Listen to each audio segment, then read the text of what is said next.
Hotep, and peace and blessings to the family. The Academy Awards and Oscar nomination subject has become very topical.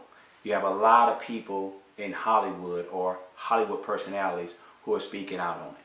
From Spike Lee, Idris Elba, Jada Pinkett, Snoop Dogg, George Clooney, Whoopi Goldberg.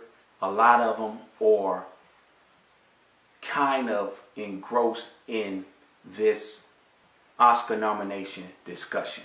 Now, we've been waiting for Will Smith to see what his comments were in relation or just opposed to Jada's comments. And finally today, he was on ABC being interviewed about the Oscars. And I want to analyze his take a little bit.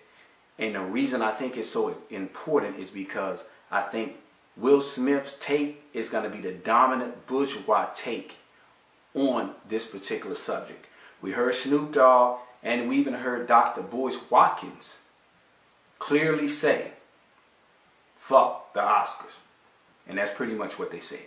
Now Jada, as Snoop so eloquently put it, was much more classier when she said, let them do them and we do us. And I really like it, Jada's take on it. I just don't really know what she's categorizing as us doing us. Time will tell. First I want to say, and I think we all should just put this on the table, throw it out there.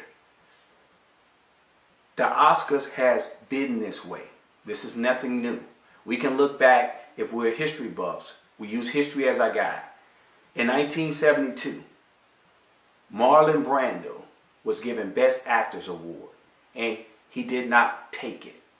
And his reasons were because of the treatment of Native Americans. So the Oscars they have been racist. They have been an institution with their own personal agenda, as is the case with most institutions. And I think that's the thing we're missing in this whole Oscar Academy discussion, is that the Academy itself is an institution, and we'll get into that. First, let's just take a look at some of Will's quotes. Will says right here, and I quote, he said that I think that diversity is an American superpower. Now that can be debated, whether diversity is an American superpower or not. But what it is it's a very political answer. And it is the correct answer when you have been able to amass a net worth of $250 million through Hollywood. But I think that diversity, we have to look at that diversity and really kind of see it for what it is. When we look at those who have won awards, generally when we play upstanding parts, Denzel and Malcolm X, why is it that we don't win then? It takes Denzel playing the cricket cop and getting shot in the ass for whatever symbolic reasons that carries in order to win. It takes Halle Berry playing a role of being just sexually taken by a character that was involved in the death of her husband. So there's a lot of psychosis in that particular plot. But so these are the types of roles that we seem to get recognized for more. And it seems like, I'm not saying it is, but it seems like the higher and more cultural uplifting the role, the easier we are overlooked.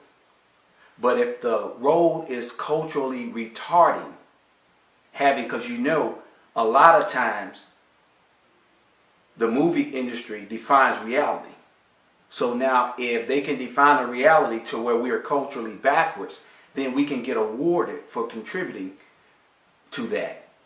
So I think that diversity being a superpower is very, very questionable. The next thing I want to look at Will's comments was, and I quote, "There is a regressive slide towards separatism racial and religious disharmony.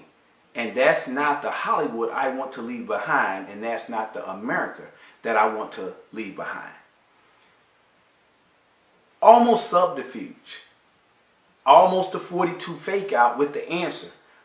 What in the world does this have to do with religion? And I quoted it. Racial and religious disharmony. I really don't know. The racial disharmony I can see. When you get to the part about leave this not being the Hollywood you want to leave behind, well, let's be honest. This Oscar nomination talk, for us, it comes down to institutional policy and culture. Every institution in America is designed for a purpose. And most often than not, it's designed to manipulate your mind. We can look at the police force. That's an institution. And then it has another institution that legitimizes it and goes to court and calls it justifiable homicide. So whenever someone on the police force does something, it ends up being justifiable homicide. And because we have these institutions in place to legitimize the actions of other institutions, we should be able to see the Oscar as no different institution. The Oscars or the Academy Awards is an institution that legitimizes what movies will get funded and what movies won't get funded. I think the real challenge that we have in this Oscar nomination subject is that the Academy is an institution, and we should view it as such. And it's an institution that is culturally bound by the members' cultural outlook. When you look at it as an institution, like we see the police force, we can see where the police occupies our neighborhoods. That's what they're there for. They're not there for us to protect and serve. That's what they do in other neighborhoods. But for our neighborhoods, they occupy. And they're there to keep us in check. So there you can see how institutions work. When we look at the educational system, where you have, that's an institution. And you have parents pulling their children out of the education system because they feel like their children are being miseducated with the Columbus Day crap. In the other aspects of the educational system in America that doesn't take into consideration the psychological well-being of anybody who's non-white. These are institutions. The Academy is just the same.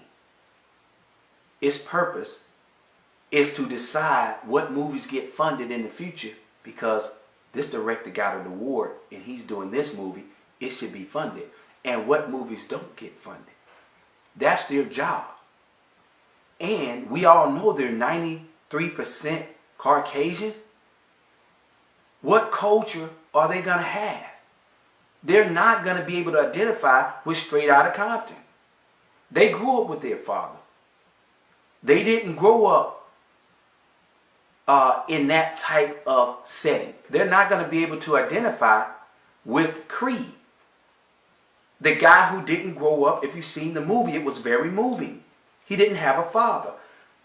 Those 93% members are not going to be able to identify with that.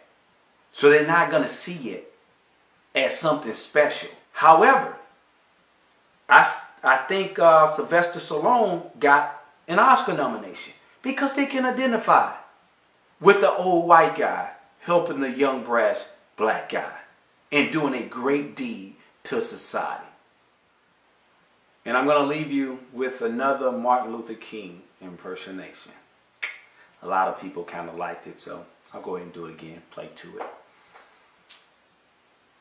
Until we are able to create institutions, we will not only not be able to project ourselves and our ideas into the future, we won't be able to exercise any power.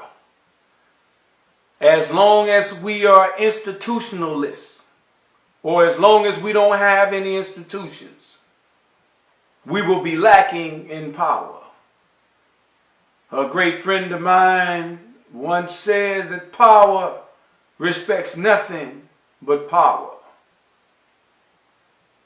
And so I say to you today, those of you who continue to talk about the Oscars in a manner in which you want to integrate, we understand why you want to integrate. And we even understand saying that you want to integrate. But I submit to you today that you had better be operating behind closed doors. And you had better be getting the mindset of creating institutions, because it is the institutions that has crippled us as a people.